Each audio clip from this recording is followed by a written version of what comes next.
মহিষখালী আগে এরকম কিছু দেখি না, এখন দেখছি কানাডা এনজিও থেকে একটা কি দিচ্ছে, মহিষখালী একটা লোগো দিয়ে একটা ব্র্যাক দিচ্ছে। দেখেন এই ব্র্যাকটা দেখেন, চেন আপনারা আসলে দেখতে পারবেন মহিষখালীতে। এটা হচ্ছে আমাদের মহিষখালী, কিন্তু যেখানে আমাদের কোনো সম্মানে নাই। এই শালার এদেরকে নিয়ে আসা আমি একটা ভিডিও করতে পারি না। দেখেন কি কি কি বলে, ব্লগার হয়ে গেছে না, এটা কোনো ব্লগারের কোনো মানে হয়?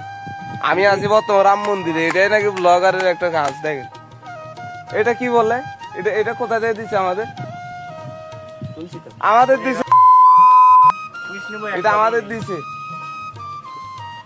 দেখেন ছবি তুলতেছে, আমাদের মহিষখালীতে দিছে ব্রাকের মতো, ওই কানাডা থেকে দিছে হয়তো। এটা এমনি ব্রাক এনজিওর মতো একটা হচ্ছে দল, এইরকম ইয়া থেকে দিচ্ছে। আসবেন আপনারা, আসবেন, দেখলে বুঝতে পারবেন। মহিষখালী হচ্ছে পাহাড়ি এলাকা, এটা হচ্ছে একটা দ্বীপ, বাংলাদেশের সর্বপ্রথম দ্বীপ বললেও হতে পারে।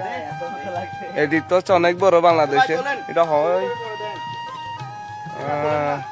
আসবেন এমনি, আমি তো এরকম ভিডিও করতেছি প্রথম থেকে, এনারা বলছিল, তার জন্য এই ভিডিওটা করে দেখতেছি।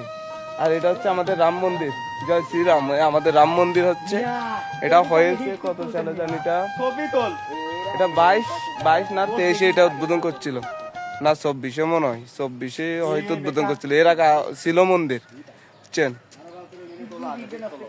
আর আরেকটু নিচে গেলে আদিনাথ মন্দির, আর এদিকে উপরে তো দেখাইলাম আপনাদের, বুদ্ধ মন্দিরে দেখাইলাম। এটা হচ্ছে আমাদের রাম মন্দির।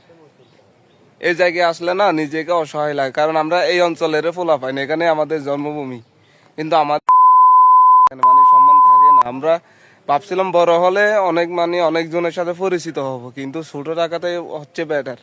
বড় হয়ে কিছুই নাই, বড় হয়ে সম্মান যেটা আছে ওটাও চলে যায়।